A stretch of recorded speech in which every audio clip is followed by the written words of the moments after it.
जय हिंद। आज समझते हैं, कल इससे पहले दाब के बारे में समझ गए थे। दाब के कुछ टॉपिक भी प्रकार भी समझ गए थे, कुछ प्रकार भी समझ गए थे, जिसमें से ठोस का दाब समाप्त कर दिए थे, वायुमंडलीय दाब समाप्त किए थे, लेकिन एक आध दो पॉइंट बचा हुआ है, उसको आज समझ लेंगे। गुब्बारे का दाब समझ गए थे उसको, तो आज थोड़ा सा उसके बाद फिर बच गया। आज पढ़ेंगे द्रव का दाब, बुलबुला का दाब, पाइप का दाब। द्रव का दाब, बुलबुला का दाब, पाइप का दाब, ये सब क्या होता है आज इसको इसको तो चर्चा करेंगे।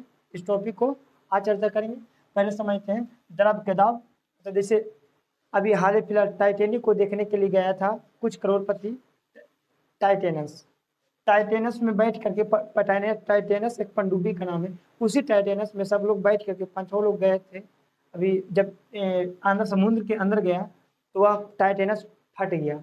क्यों फटा, कैसे फटा, आज इसके बारे में आज चर्चा करेंगे। उसके बाद या फिर बड़े जो समुद्र के नीचे जो बड़े बड़े मछली ऊपर निकालने पर वह फट जाता है, मछली फट जाता है, क्यों फट जाता है, उसको भी आज इस वीडियो में चर्चा करेंगे। उसके बाद इतना ये सब आज चर्चा करेंगे, या फिर इसके बाद यहाँ तक ये सब चर्चा करेंगे। उसके बाद आज थोड़ा सा वायुमंडलीय दाब का टॉपिक थोड़ा सा छूट गया था, आज उसको चर्चा करते हैं। वायुमंडलीय दाब का एक आध दो टॉपिक छूट गया था, उसको चर्चा करते हैं। वायुमंडलीय दाब समझते हैं। वायुमंडलीय दाब होता क्या है? वायुमंडलीय दाब बताए थे कि वायुमंडलीय दाब होता है जो वायुमंडल यानी कि वायुमंडल हवा के द्वारा व्यक्ति पर लगाए गए दाब को, हवा के द्वारा वायुमंडल के द्वारा लगाए गए दाब को वायुमंडलीय दाब कल बताए थे, कल समझा दिए थे। अगर वो वीडियो नहीं देखे हैं तो पहले उसको जाकर देख लीजिए, ये समझ में आ जाएगा। ऐसे भी अगला जब टॉपिक चलेंगे तो सब समझ में ऑटोमेटिक आएगा। इसलिए समझते हैं वायुमंडलीय दाब के बारे में समझ रहे थे कि जो हम लोग के ऊपर ऐसा बात है कि हम लोग के ऊपर कोई कुछ का दाब नहीं लग रहा है, दाब लग रहा है हम लोग के ऊपर अभी हवा का दाब लग रहा है। हवा का दाब कैसे कि ये पृथ्वी है, पृथ्वी के ऊपर हवा का 5 गो मंडल है, हवा का 5 मंडल है। छोट संताप, मध्य मंडल में आयन मंडल, बड़ी मंडल, सब 5 गो मंडल है। ये पांचों मंडल में हवा भरा हुआ, हवा का कुछ ना कुछ वजन होता है, वो कुछ ना कुछ दाब लगेबे करेगा। जैसे अब गैस में गैस भराने जाते हैं तो गैस भी पानी नहीं हवा कितना होता है, तब वो भरने के लिए जाता है तो वो भी किलो पर नाप कर जाता है, 1 किलो 2 किलो। तो उसी प्रकार से हमारा जो हवा है, हवा का भी दाब है, तो हवा भी हम लोग के ऊपर दाब लगा रहा है, तो उसी को कहते हैं वायुमंडलीय दाब। वायुमंडलीय दाब तो आप लोग देखे होंगे सोनार के यहाँ जब सोना तोलता है तो जब एक वो इलेक्ट्रॉनिक वाला तराजू उसका पास जो तराजू होता है वह शीशे के अंदर रख करके तोलता है। कभी सोचे है कि शीशे के अंदर कहा रख के तोलता है? ये वाला तराजू की बात नहीं कर रहे हैं, ये वाला तराजू सोना के, ये वाला इसके बात नहीं कर रहे हैं, इसके बात नहीं, ये वाला इलेक्ट्रॉनिक, सिर्फ इलेक्ट्रॉनिक के लिए, सिर्फ सोनार के लिए। सोनारे के काहे लिए बड़ा बड़ा तराजू? क्या कि सोनार जो है ये 1 ग्राम से नीचे वजन को मापता है। हम लोग के जो बड़ा बड़ा तराजू इलेक्ट्रॉनिक तराजू होता है वह 1 ग्राम तक, 1 ग्राम के नीचे को नहीं मापता, दिखेबे नहीं करेगा। 1 ग्राम के 2 ग्राम 3 ग्राम होगा तब जाकर नापेगा, लेकिन सोनार 1 ग्राम से नीचे को मापता है। अब सोनार जब सोना को तोलता है तो शीशा के अंदर रख कर तोलता है। कभी सोचे कि क्यों तोलता है? आज समझते हैं क्यों तोलता है। क्योंकि अभी अगर मान लेते सोनार का शीशा है, सोनार का शीशा, इसी में तराजू रख रहता है, इसी में तराजू रख रहता है सोनार। अब करता क्या है सोनार, जब सोना तोलता है तो इस शीशा के अंदर सोनमा का रख के तोल देता है। कभी कहे हैं कि इसको बाहर निकाल के रखिए, तो अगर बाहर निकाल के रखेगा तो आप भी बताएं कि हवा का वो हमेशा दाब लगा रहता है पृथ्वी पर, हवा का हमेशा दाब लगा रहता है पृथ्वी पर। अगर ये तराजू ऊपरे अगर निकाल करके रख के तौलेगा तो सोनमा तो रखेबे करेगा, एक भर के सोना रखेगा हब्बा दाब करके उसको 2 भर 3 भर बना देगा, बेचारा घाटा में चल जाएगा। इसीलिए इसीलिए उसको वायुमंडलीय दाब से बचने के लिए उसको उसको रख देता है शीशा में, ताकि हवा का दाब हो जो शीशा पर लगे तराजू पर नहीं लगे। इसीलिए जब 1 ग्राम का रखें तो 1 ग्राम का वजन बताएं, इसीलिए इसको शीशा में पैक करके रखा जाता है ताकि हवा का दाब जो है वह इसको पर दाब नहीं लगे, इसको पर दाब नहीं लगे। अब समझ में हो गया, आ गया होगा कि यार ये वाला तराजू को ये सोनार जब सोना तोलता है उसको अंदर काहे रख के तोलता है, समझ में आ गया होगा क्यों तोलता है। अच्छा इसको पर काहे नहीं होता, काहे कि इसको बाहर रख के तोलता है, तो इसको पर जितना इधर दाब लगेले है उतना ही इधर भी दाब लगा रहा है। इधर भी दाब लगा रहा था, दोनों तो बराबर हो रहा ही है, फिर जितना का तराजू चढ़ावेगा उतना ही किधर सोना चढ़ावेगा, एक पर कोई इफेक्ट नहीं पड़ेगा, लेकिन इफेक्ट पड़ेगा इसको पर, ताकि पूरा आके हवा चाप देगा। अब मान लिया हम सोना बेचने जा रहे हैं, तो आप कहेंगे कि बेचने जा रहे हैं, आप तो अब हम तो अब आप लोग भी जान गए होंगे कि बाहर निकाल के रखेगा, और सोना चढ़ावेगा तो एक भर रहेगा, तब बतावेगा 2 भर। तो आप लोग भी जाइएगा और उसको कहिएगा कि तजुआ को बाहर निकाल के रख के तोलिए। अब 1 ग्राम के सोना चढ़ावेगा, बतावेगा 2 ग्राम, जितना भी आप वायुमंडलीय दाब लगा उसको बढ़ा देगा। इसीलिए सोनार के भी फिजिक्स पता है कि यहाँ इसको अंदर रख के तोलेंगे, अगर बाहर रख के तोले तो हमको घाटा में चलेगा, लेकिन वो भी फायदा में चलेगा। अगर इस सोनारवा के रख के ऊपर तोल रहा है और किसी को देने के लिए आया, तो 1 ग्राम चढ़ावेगा, एक भर चढ़ावेगा तो बतावेगा 2 भर, तो कहेगा 2 भर हो लो, 2 भर के पैसा ला दो, कहेगा तो 2 भर के पैसा ले लेगा, बेचारा चल जाएगा कस्टमर हानि में। इसीलिए सोनार हमेशा ये तराजू को शीशा के अंदर रख के तोलता है, ताकि ताकि सही उसका वजन बता सके। अब समझ में आ गया होगा कि सोनार इसको अंदर रख के क्यों तोलता है। इसके बाद और थोड़ा सा टॉपिक छूट गया था इसी में। अब होता क्या है कि सबसे ज्यादा पृथ्वी पर सबसे ज्यादा वायुमंडलीय दाब लगाता कहाँ है? जो समुंदर है, समुंदर के तली पर वायुमंडल का दाब सबसे अधिक होता है। अब पूछेगा कैसे, अब बताते हैं। आप जानते होंगे कि पानी का लेयर एक दूसरे से अगर कनेक्ट हो तब पानी का लेयर हर जगह समान होता है, इसीलिए जब घर के जो घर उड़ता था लेवल किया जाता है, पानी से लेवल किया जाता है, क्योंकि पानी का अगर पानी कनेक्ट एक दूसरे से कनेक्ट हो तो उसका लेयर समान होता है, तब पूरा समुद्र एक दूसरे से कनेक्ट हुए। इसीलिए जब पानी रहता था पूरा समुद्र का पानी का लेयर समान होता है। इसीलिए कितनों भी ऊंचाई, कोई चीज का ऊंचाई मापा जाता है तो समुद्र के तली से मापा जाता है, समुद्र के तली से। समुद्र के तली पानी का तली नहीं, ऊपरे वाला सतह, पानी का ऊपरे वाला सतह, ऊपरे वाला तल से, पानी के ऊपरे वाला तल से मापा जाता है कि कितना ऊंचा है। इन के जमीन, अब जमीन कहूँ एक पचा कहूँ गड्ढो रहता है, ऊंचो रहता है, तो कहाँ से मापेगा, एको फिक्स रहना चाहिए ना। तब पानी जितना भी पृथ्वी पर ऊंचाई है सबको मापता समुद्र के तली से कि कितना ऊंचा है, यहाँ से कितना गहरा है, सब एगो फिक्स मान। हर चीज जितना भी पृथ्वी पर कोई भी ऊंचाई ना पाता है, समुद्र के तली से ना पाता है कि समुद्र के तल से कितना ऊंचा है, समुद्र के तल से। वरना कहूँ ऊंचो जगह है और ऊंचो पर और ऊंचा मान देंगे तो और ऊंचा हो जाएगा। इसे समुद्र के तली को एगो फिक्स माना गया है उसी से। या फिर ट्रेन वगैरह, ट्रेन जब जाता है, ट्रेन अगर चलता है तो वहां पर ही ट्रेन के साइड में लिख देता है कि वहां पर लिख देता है कि फिर ये 5 मीटर या 10 मीटर की ऊंचाई पर आप चढ़ने वाले हैं, तो वो नापता जमीनमा से नहीं, समुद्रवा के तली से ऊंचा पर चढ़ने वाले हैं। तो जब ऊपर जब ऊंचाई पर चढ़ने रहता है, चढ़ना शुरू करता है ट्रेन, तो चक्का तल अपना बालू छोड़ने शुरू करता है, ताकि वह घर्षण बना रहे। अगर घर्षण कमी होगा तो ससर जाएगा चक्का, इसलिए बालू छोड़ना शुरू कर देता है।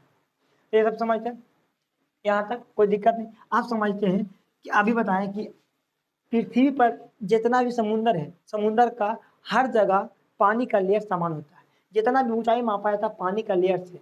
इसीलिए बोला जाता है, अगर कभी कभी क्वेश्चन भी पूछ देता है कि पृथ्वी पर किस जगह वायुमंडल का दाब समान रहता है, मतलब सबसे अधिक रहता है, सबसे अधिक समुद्र के तली पर सबसे अधिक होता है, समुद्र के सतह पर पानी वायुमंडल का दाब सबसे अधिक होता है समुद्र के तल पर। अब वायुमंडल के दाब है उसको मापने के लिए कुछ ना कुछ होगा। कल बताए थे कि ठोस का दाब होता है पास्कल या दाब या बार, ये होता है। तब वायुमंडल का दाब होता है एटीएम, वायुमंडल का दाब एटीएम में मापा जाता है। एक एटीएम में 1.13 इंटू 10⁵ 5 पास्कल होता है, पास्कल। अब पास्कल किसका मात्रा था, जो हम लोग इसमें दबा रहे हैं उसको मापता है पास्कल में। अब एक वायुमंडल होगा उसको इतना पास्कल के बराबर कर देगा, 1.13 इंटू 10⁵ पास्कल, इतना पास्कल के बराबर करेगा। अच्छा, उसके बाद और समझते हैं इसको। उसके बाद जो वायुमंडल के दाब है उसको मापने के लिए हम लोग बैरोमीटर का प्रयोग किया जाता है। बैरोमीटर वायुमंडल के दाब को मापने के लिए बैरोमीटर का प्रयोग किया जाता है। बैरोमीटर कि कितना दाब लगा रहा है पृथ्वी पर, वायुमंडल कितना दाब लगा रहा है। अब बैरोमीटर भी दो प्रकार के होता है, बैरोमीटर भी दो प्रकार के होता है, एक ऊंचाई मापता है और एक मौसम बताता है।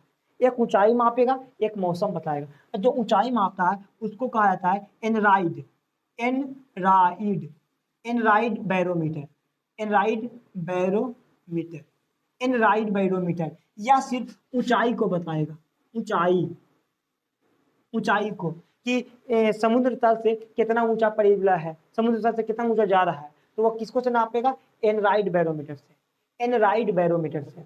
समुद्र तल की ऊंचाई, समुद्र किसी चीज का ऊंचाई नापना है तो समुद्र तल से नापेगा, और समुद्र तले पर बैठा रहता है बैरोमीटर। बैरोमीटर कहाँ लगता है, तो समुद्र को तली होता है ना, समुद्र के सतह वहीं पे लगाया जाता है बैरोमीटर।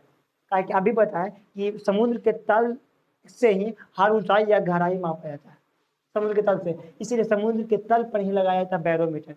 अब बैरोमीटर दो प्रकार के, एगो एनराइड बैरोमीटर और एगो था 14 बैरोमीटर, 14, 14 बैरोमीटर, 14 बैरोमीटर, बैरोमीटर।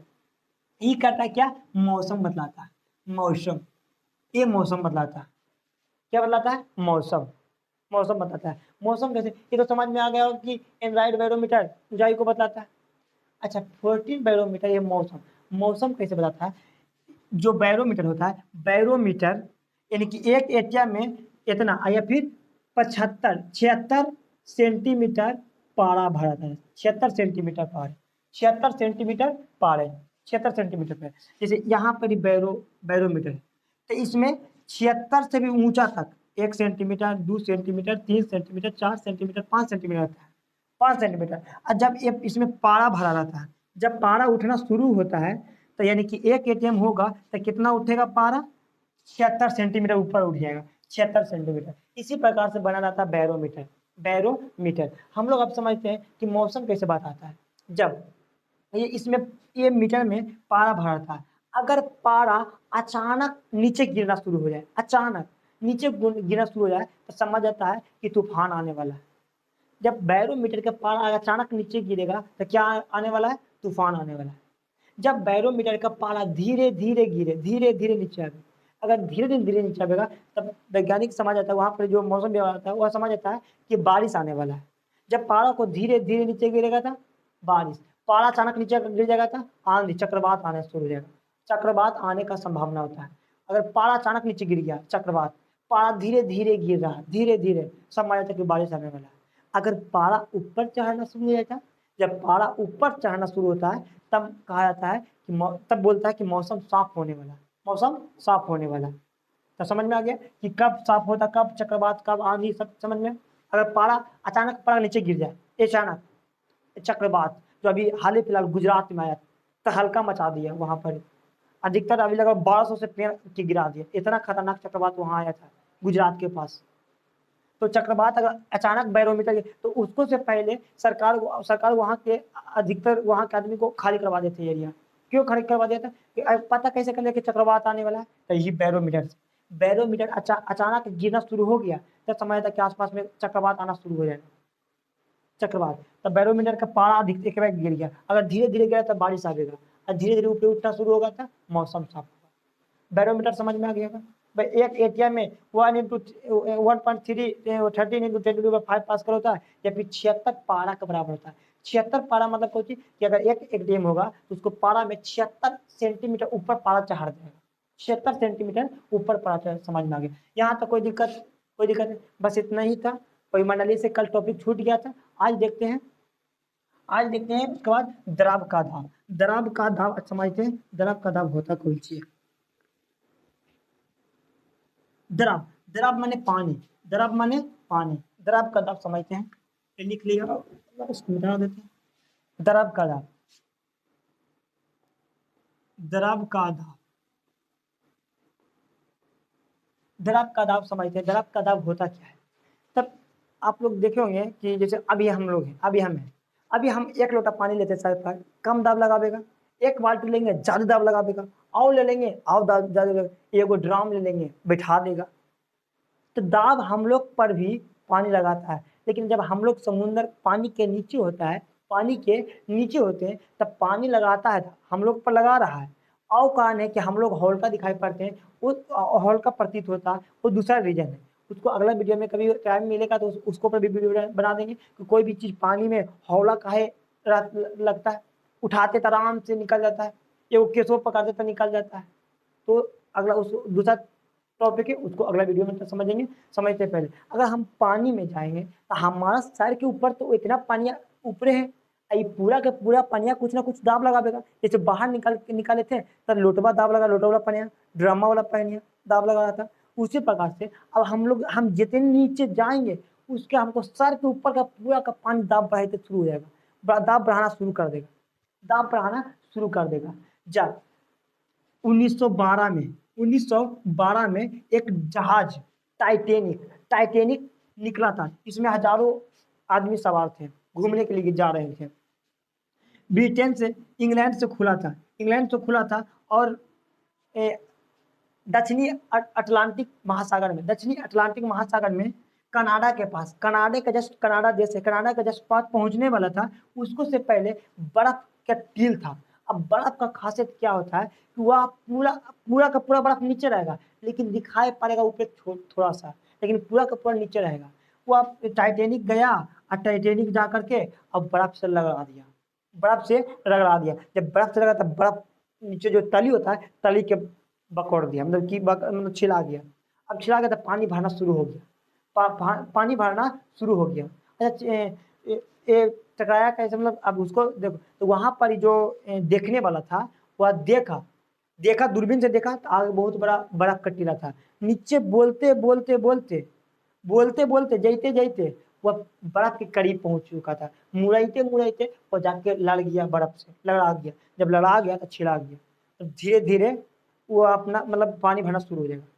आदमी तो बच जाता, लेकिन क्या वहां पर खराब हुआ, बीच बीच दो आधा टूट गया, पूरा का पूरा बैठ गया।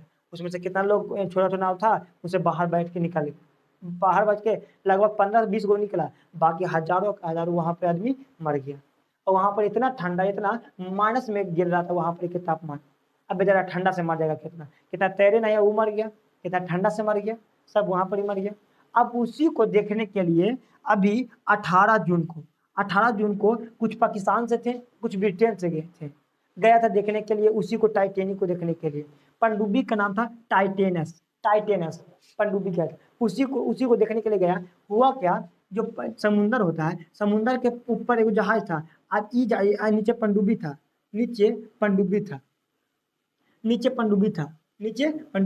जब ये पनडुब्बी जाता है तो इसको कंट्रोल ऊपर से कर लेता है, कंट्रोल नीचे से। जैसे रिमोट वाला गाड़ी देखे होंगे, अगर रिमोटवा वाला गाड़िया को जन्ने मुड़ता है, तार नहीं रहता है, एने मुड़ता, लेकिन वही रिमोट वाला गाड़िया को दूर कर दो, कनेक्शन टूट जाएगा, फिर कितना टिपते रहेगा, नहीं चलेगा।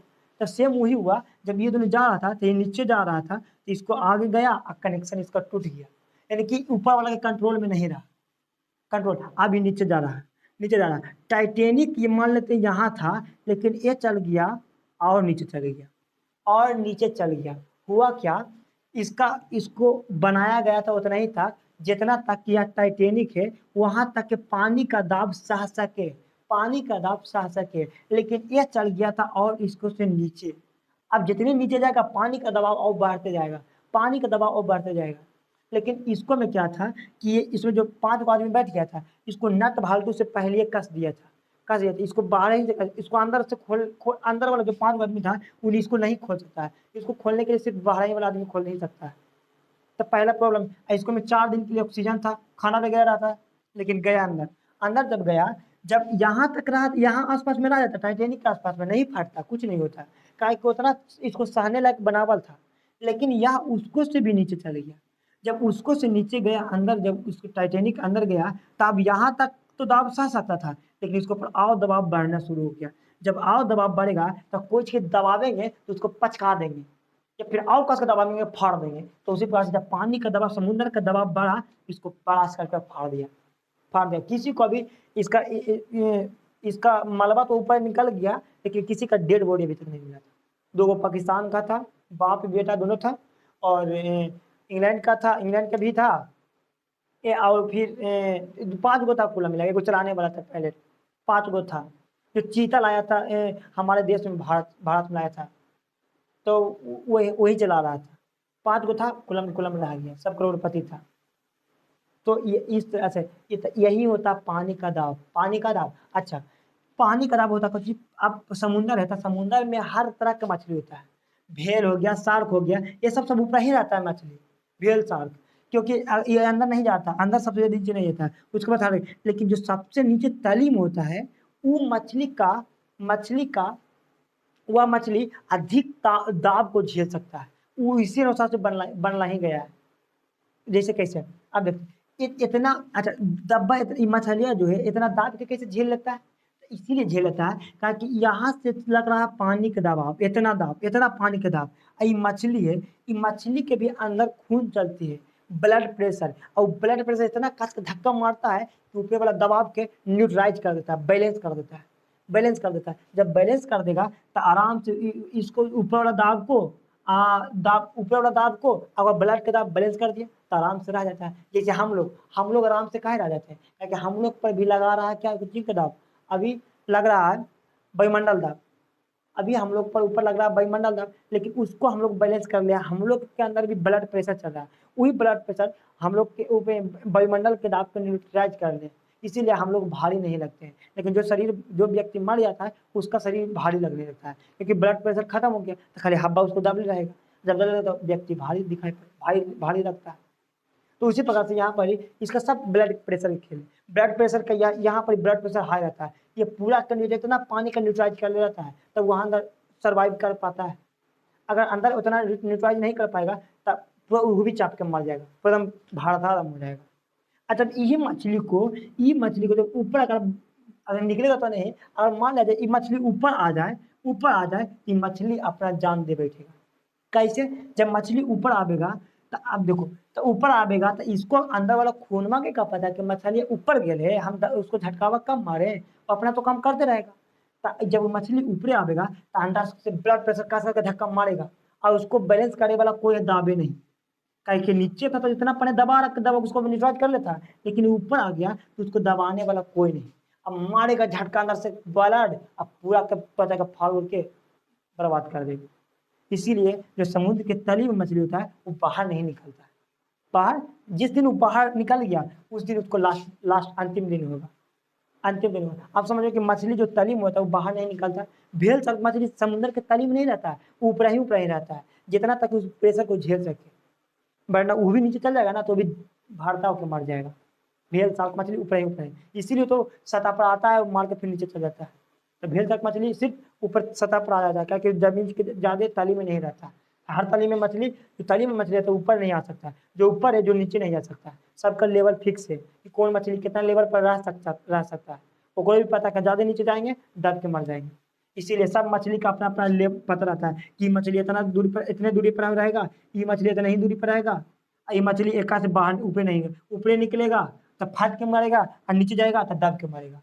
और जो मछली सबसे नीचे रहता है वो बस यही रहेगा, ऊपर जाएगा तब फट के मर जाएगा, धीरे जैसे ऊपर जाएगा ब्लड प्रेशर उसका बढ़ते जाएगा, फाड़ देगा पूरा के। तो ये होता है द्रव का दाब, अच्छा घर में आपको ऐसा हर के घर में टंकी लगभग लगाता है, तो टंकी में सबसे टंकी को ऊंचा में बैठाया जाता है, ऊंचा में, और उसके बाद सबसे नीचे वाला जो रूम वाला होगा ना उसको टंकी खोलना, और ऊपर वाला का टंकी खोलना, ज्यादा कस के फेंकेगा ये, क्यों, क्योंकि ऊपर से इतना पनिया के दाब लग रहा है एकरा पर, और यहाँ पर जो टंकिया है ये इतने पनिया का दाब लग रहा है, और यहाँ पर जो टंकिया है ये इतना पानी का दाब लग रहा है। अब बताओ कि दाबेगा कौन ज्यादा इसको दाबेगा तो ये कस के फेंकेगा, अब यहाँ पर जो टंकी है इसको कम दाबेगा तो ये धीरे धीरे फेंकेगा। तो इसीलिए टंकी को ऊपर बढ़ाया जाता है, अब जितने नीचे ज्यादा रहेगा उतना ही कस के पानी फेंकेगा, प्रेशर से फेंकेगा। या फिर एक और एग्जाम्पल देखे होंगे इस प्रकार से, या यहाँ से बना देते हैं, यहाँ से बोतल है, अब बोतल में पानी भर दीजिए, यहाँ से 3 गो छेद कर देते हैं, अब पानी ये फेंकेगा तो अब यहाँ के पूरा पानी इसको दबा करके नीचे आएगा, और जब दाब बढ़ेगा तो इसका फोर्सिंग ज्यादा दूर तक मारेगा, इसका अभी ऊपर है तो ये इतना ही तक पानी को प्रेशर मारेगा तो ये पर जाके गिर जाएगा, आई सबसे ऊपर है तो ये गिर जाएगा। तब ये पूरा पानी का प्रेशर एक ई बिंदुआ पर ज्यादा था, यहाँ पर छेदवा पर ज्यादा था, इसीलिए इसको ज्यादा दूर तक कस के फोर्सिंग मार के फेंका, इसको पर कम था इसीलिए थोड़ा सा कम, ये सबसे ऊपर है या और कम, ये जे पर फेंक के रह जाएगा। तो ये होता पानी का दाब, द्रव का दाब। यहाँ तक कोई दिक्कत? यहाँ तक तो दिक्कत नहीं होना चाहिए।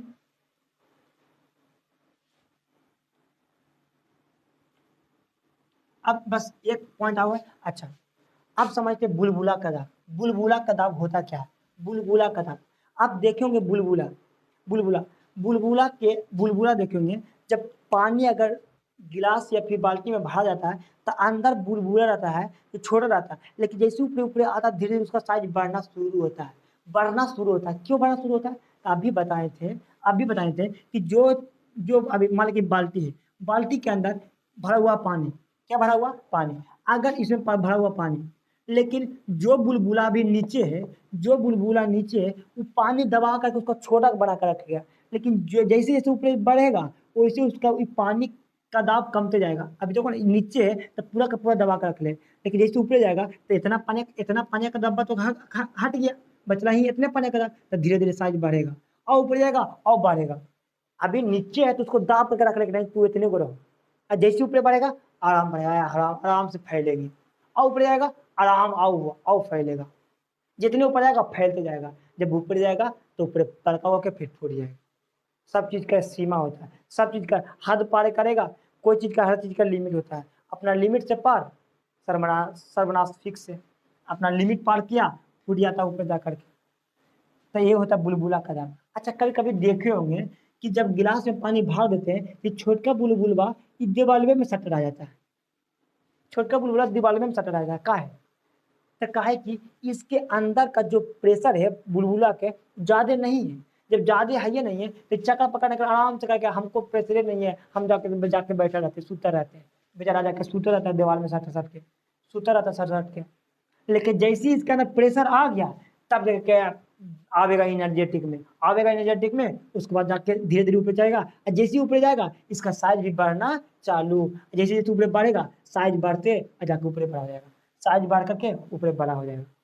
ये होता है बुलबुला का दाब। धीरे धीरे ऊपर जाएगा, साइज उसका बढ़ना शुरू हो जाएगा। बुलबुला का दाब समझ गए? बुलबुला का दाब। अच्छा, एक बात बताओ, अब कोई चीज बुलबुला है, बुलबुला है हवा में, बुलबुला है, तो बताओ अंदर का दाब ज्यादा होगा कि बाहर का दाब ज्यादा है? तो अंदर का दाब कैसे, ध्यान से देखो। जब बुलबुला के फोड़ेंगे तो अंदर का हवा निकल के बाहर फेंकता है, कि अब बुलबुला फूटा तो बाहर वाला हवा अंदर घुस जाता है, वो अंदर नहीं, यहाँ से फूटता तो बाहर की ओर फेंकता है। यानी कि अंदर का दाब ज्यादा था तभी ना फेंका, तो अंदर का दाब ज्यादा होता है बुलबुला। लेकिन जिसके अंदर का दाब कम, जैसे मान लीजिए कि ये बुलबुला है, तनी को बुलबुला है, तो इसके अपेक्षा ये जो पनिया है, ये पनिया ज्यादा दब्बा लगेले है, तनी को एक का अंदर कम दब्बा है, एक का ज्यादा दब्बा है, तो बेचारा कंधे साथ के रखता है। लेकिन जो यहाँ पे थोड़ा सा बड़ा साइज के है, ये पूरा पनिया दब्बा लगा रहा है, उसको से ज्यादा एक का अंदर दाब है, ओका से ज्यादा एक का अंदर दाब है, ये धीरे धीरे ऊपर बढ़ेगा। जब दाब है तो ऊपर बढ़ेगा, फैलते जाएगा। हटावेगा इसको, हटावेगा तो धीरे धीरे ऊपर जाएगा, और जितने ऊपर जाएगा और कम होगा दाब, और बढ़ेगा और बढ़ेगा और बढ़ते जाएगा ऊपर। तो होता है बुलबुला का दाब। अब समझ लेते हैं पाइप का दाब। लास्ट टॉपिक है पाइप का दाब। पाइप का दाब होता कोई चीज, जैसे जेसीबी, ये ट्रैक्टर डाला को उठाता है, पाइप का दाब होता है। पाइप का दाब होता क्या है? जैसे, या फिर आप देख रहे होंगे यहाँ से पाइप रहता है, यहाँ से पाइप, अब पाइप में ये कुछ लिक्विड, ये पानी या तेल भर दिया जाता है। पानी या तेल, अगर पानी भर देगा ना, ट्रैक्टर का जो प्रेशर होता है वो पानी से भी उठा देगा। लेकिन होगा दिक्कत क्या, जब पानी से उठा देगा तो गर्म होकर भाप बन के उड़ जाएगा। इसलिए इसमें पानी नहीं, तेल भरा जाता है। तेल तेल का खासियत कि कितनों की गर्म होगा तो भाप बन के उड़ेगा नहीं, इसीलिए ट्रैक्टर के जो प्रेशर होता है उसमें तेल भरा जाता है।